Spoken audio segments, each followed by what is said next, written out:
What up, YouTube? It's NoChainzz, and I am back for another commentary. And this is the first episode in the return.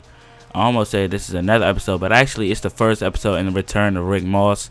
We are now playing in NCAA Football 14. Of course, we're going to be playing in high school, but I will only be showing the state tournament. I will not be showing the regular season because that would be like a whole season just of high school. So we're going to try to get to the action of the NCAA football season sooner rather than later. So as you guys remember, Rick Moss wore number 88 in high school. We set him up as a balance receiver. You guys know he's that tall, go up there and snatch it out of the air type receiver. And now you guys get to take a look at his top 3 college choices. Number 1, you have the Georgia Bulldogs. If he went there, he would be staying in his home state. Number 2 and 3 both are in the state of Florida for the Gators and the Hurricanes. All 3 of these teams have very, very prestigious programs. So I think Rick Moss will look good in any of these jerseys. And I really want to see him play for a contending team for the national championship. And I say that because through all 4 years that we played with him last year, he didn't get a single championship. So that's just terrible. So we have to get him that championship.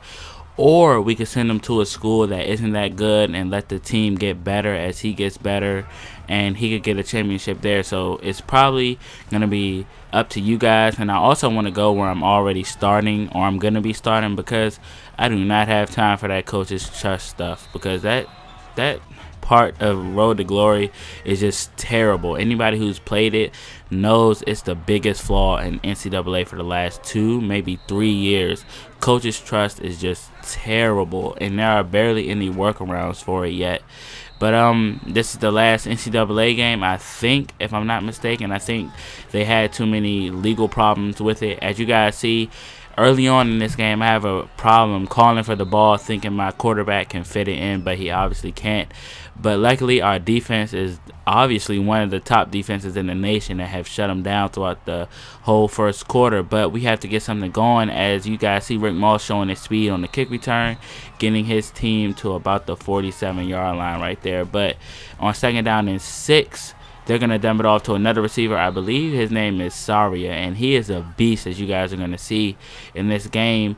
And we go deep again, but number 24 is just giving our quarterback all types of headaches. And there's one more thing I want to talk about before I get into actually commentating the gameplay, and that is whether or not you guys want me to run my routes in college. Throughout the state tournament, I'm just going to be running where I see openings in the defense. I'm going to be running my routes for the most part, though, but I most likely will be deviating, off of my routes, extending my routes to where I see openings in the defense. As you guys see, I get a nice catch right there between 3 defenders. But in college, do you guys want me to run every single route that I'm given until I'm able to hot route and everything? As you guys see, we finally get on the board in the second quarter. At the end of the second quarter, though, so all of a sudden, you guys see we're actually losing in this game. But the reason why I'm not going to be running my routes for the most part in high school throughout the state tournament is because I want to focus on getting those scholarships. I want to get as many yards and everything as I can so I can get a scholarship to at least one of my top 3 college choices and get some other scholarships along the way. But in college, once I have that spot on the roster guaranteed and I need to get coach's trust, I'm definitely going to be playing a lot more careful. So do you guys want to see me run any type of routes, or run the official routes that the play assigns me? But also, I say there was one more thing, but there's actually one more thing I wanted to talk about, and that is the fact that we will not have real rosters. And I tried to do that before then and put Rick Moss back on Oregon, and even though I put him at a high overall, but I still left him room to be improved, but he still wasn't in his rightful spot on the depth chart. I was the 2nd best receiver on the team, but they actually put me at 4th string, which made it hard for me to get up on the depth chart due to coach's trust, and I would have to sit out some games, and I didn't want to do that. As you guys see, Rick Moss with a very nice possession catch right there with one hand, still coming down with the ball after taking the hit. But yeah, so in our last series with Rick Moss, you guys enjoyed it. We had a lot of fun, even though we didn't have real names, but you guys got used to players like Jake Reed. I remember him. I believe that's his name. it was Reed. I know that was his last name. He was our quarterback, and he really decided the fate of the Oregon Ducks. I mean, he played well, then he played terrible. But it still remains to be seen what team we're going to go to as far as this one. And I sort of want to go to a contending team, but I also want to go to where I can start. I refuse to sit on the bench to try to get up on the depth chart unless I'm number 2, maybe 3. I think the lowest I'll go is 3, where I'm on the field with select packages. As you guys see, our quarterback fumbles and it gets recovered by the defense, and he will take it all the way back for a touchdown. So we are trailing once again.